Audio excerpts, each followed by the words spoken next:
Good morning, folks. So here we are on Wednesday, October 28th, nearing the end of this month and just about to move into a very brave new world where I'll actually see most of you in person for a change, which is very exciting.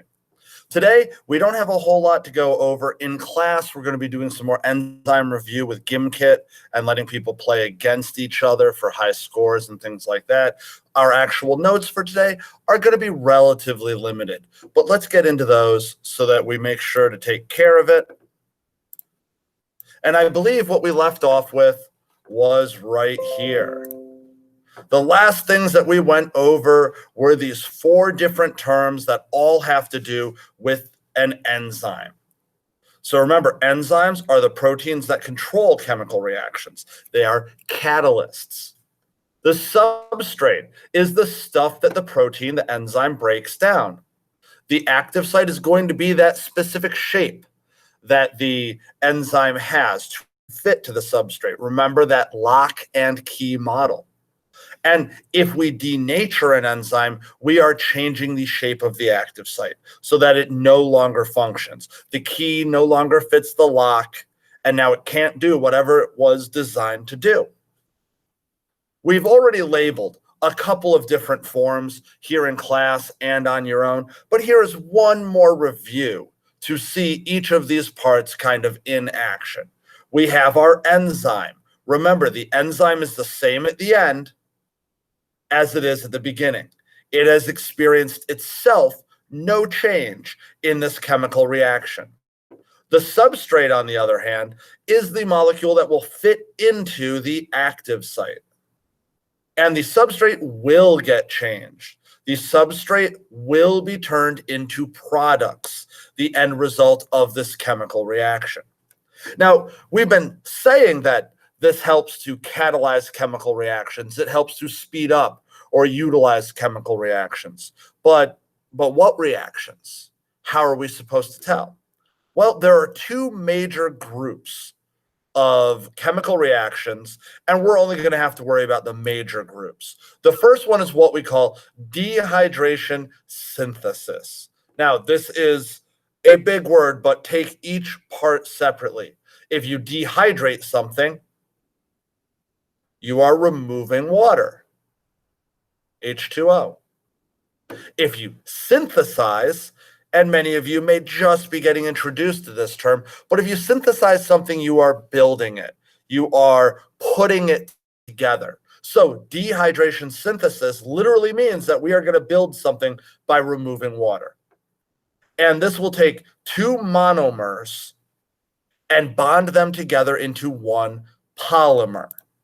So it looks kind of like this. These are our 2 monomers, and in this case, you should be able to identify both of them are a 6-sided ring structure, so that would be which of our 4 organic molecules?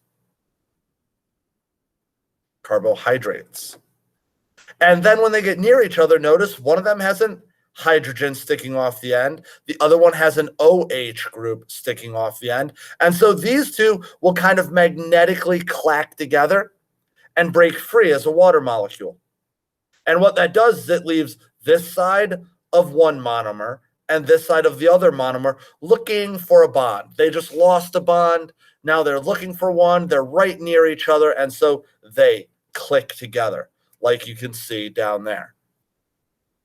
The concept of this is pretty simple, and it's just like these little magnetic beads. They start separate. And as they come together, their desire to bond will just link another one on. So my fingers are like the enzymes in this case. And what they're doing is they are making these reactions easier. So we've got our 2, and then if another monomer comes along, it will click on. And then another one. All right, this is the process of dehydration synthesis. We're taking individual pieces and we're building them up together to be something larger. Now, the opposite of that is hydrolysis.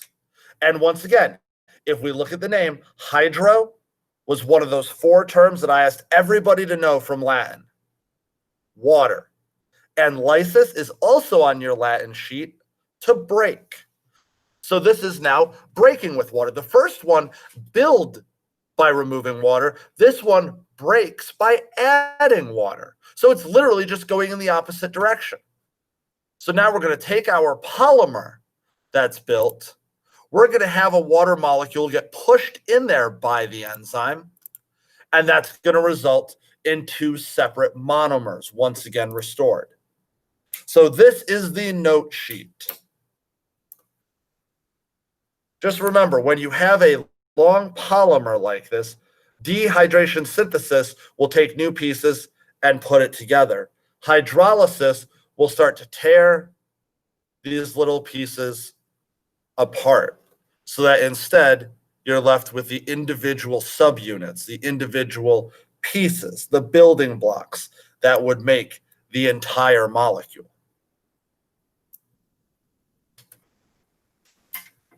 So hydrolysis breaks it down by adding water. Like taking a sculpture of sugar and pouring water over it. You can just watch it dissolve as the water breaks it apart. Interestingly, this is also why so many people like to have a drink when you eat, because your body will signal for thirst because it's going to start using water right away for the enzymes in your digestive system to break down these big bonds into simpler, smaller ones. And so it wants you to provide that water so that you don't dehydrate your body in the process of performing hydrolysis.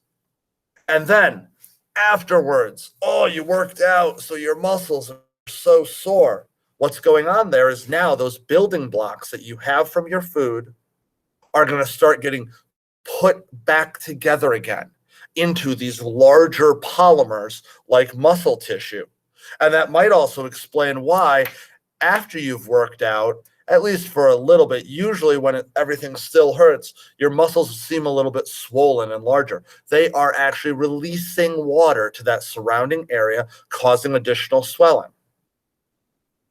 So keep these things in mind. We utilize these every day of our lives, and this is the two reactions that enzymes are going to catalyze. They will either break things down by hydrolysis, or they will build things up by dehydration synthesis. We'll continue to review these as we get closer and closer to our upcoming test at the beginning of next week. Ladies and gentlemen, I hope you have a great day, and I will see you soon.